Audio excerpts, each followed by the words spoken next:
नमस्कार, मैं रणजीत कुमार, हिंदी शिक्षक, केंद्रीय विद्यालय सीआरपीएफ दुर्गापुर। मैं आज बात करने जा रहा हूं उन बच्चों के लिए जो बच्चे बोर्ड एग्जाम देने जा रहे हैं, खास करके 10वीं कक्षा के। हुआ ऐसा कि लॉकडाउन के समय बच्चों की लिखने की जो क्षमता है वो बहुत कम हो गई। बच्चे लिखना परिस्थितियों बस कम कर दिए, और बाद में ऐसा हुआ कि जब परीक्षा पेन एंड पेपर होने लगी तो जो बच्चे 40 में 38 लाते थे, जो बच्चे 40 में 30 लाते थे, वो 20 पर आकर अटक गए, 16 पर आकर के अटक गए।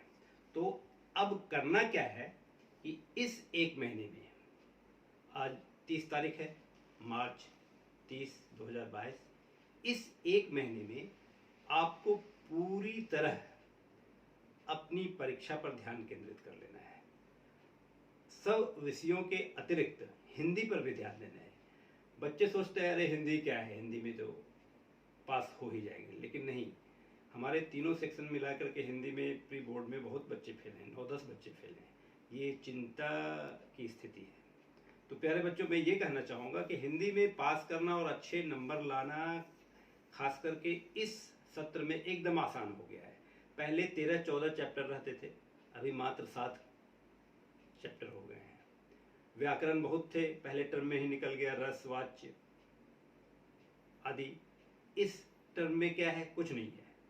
संदेश है, विज्ञापन है, पत्र है, अनुच्छेद है।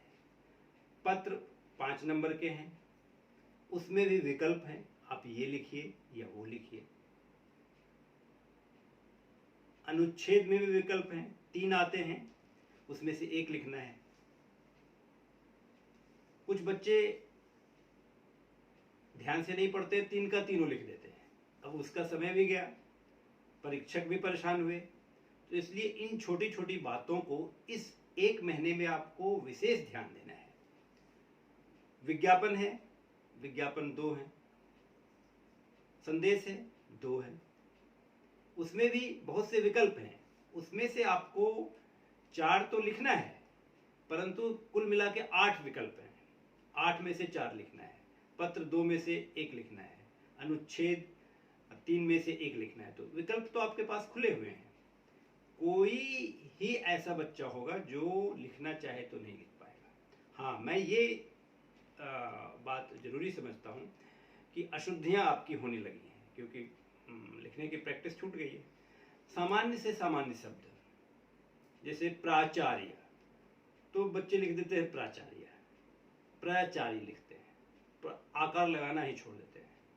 परीक्षा, परीक्षा में बड़ी की मात्रा होती है में, छोटी की मात्रा लगा देते हैं। मैं लिखना है, बच्चे लिख देते हैं मैं। तो कक्षा 10वीं के बच्चों से ऐसी गलतियों की अपेक्षा एकदम की ही नहीं जा सकती।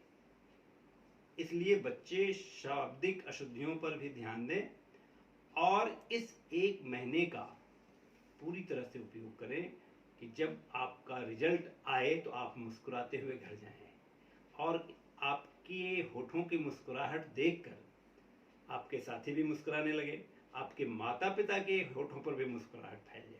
तो मैं चाहता हूं कि खलुस दिल में होठों पे मिठास रहने दो, खलुस दिल में होठों पे मिठास रहने दो। न तुम उदास रहो, न किसी को उदास रहने दो। न रंजीत सर को उदास रहने दो, न अपने माता पिता को उदास रहने दो, न अपने पड़ोसियों को उदास रहने दो। तो प्यारे बच्चों, इस वीडियो में मैं यही कहना चाहता हूं कि इस एक महीने का उपयोग